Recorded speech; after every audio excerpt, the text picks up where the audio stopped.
First Book of Moses, called Genesis. Chapter 2. Thus the heaven and the earth were finished, and all the host of them. And on the seventh day God ended his work which he had made, and he rested on the seventh day from all his work which he had made. And God blessed the seventh day and sanctified it, because that in it he had rested from all his work which God created and made. These are the generations of the heavens and of the earth, when they were created, in the day that the Lord God made the earth and the heavens.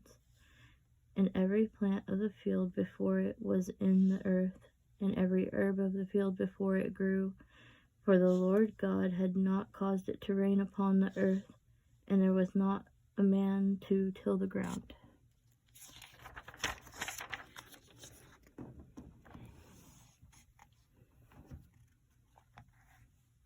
But there went up a mist from the earth, and watered the whole face of the ground.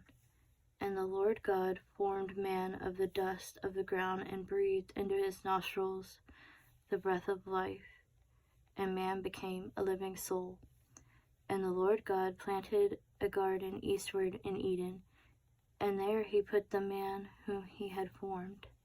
And out of the ground made the Lord God to grow every tree that is pleasant to the sight, and good for food, the tree of life also in the midst of the garden, and the tree of knowledge of good and evil.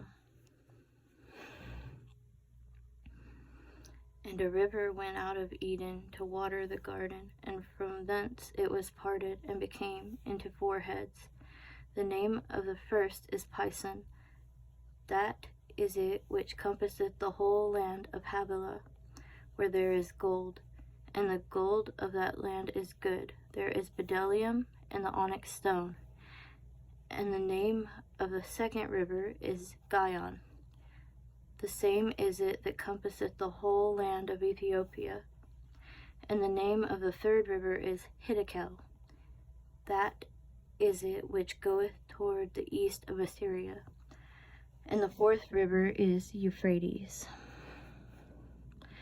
And the Lord God took a man and put him into the garden of Eden to dress it and to keep it.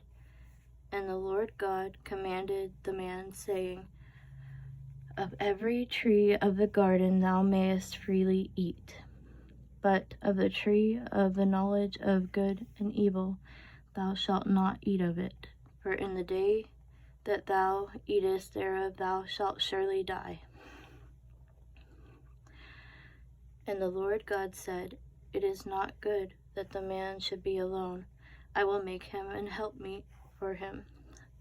And out of the ground the Lord God formed every beast of the field, and every fowl of the air, and brought them unto Adam to see what he would call them. And whatsoever Adam called every living creature, that was the name thereof.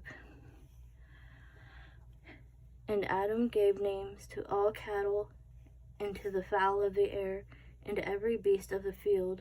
But for Adam there was not found an helpmeet for him. And the Lord God caused a deep sleep to fall upon Adam, and he slept. And he took one of his ribs, and closed up the flesh instead thereof. And the rib which the Lord God had taken from man made he a woman, and brought her unto the man. And Adam said, This is now bone of my bones, and flesh of my flesh. She shall be called woman, because she was taken out of man. Therefore shall a man leave his father and his mother, and shall cleave unto his wife, and they shall be one flesh. And they were both naked, the man and his wife, and were not ashamed.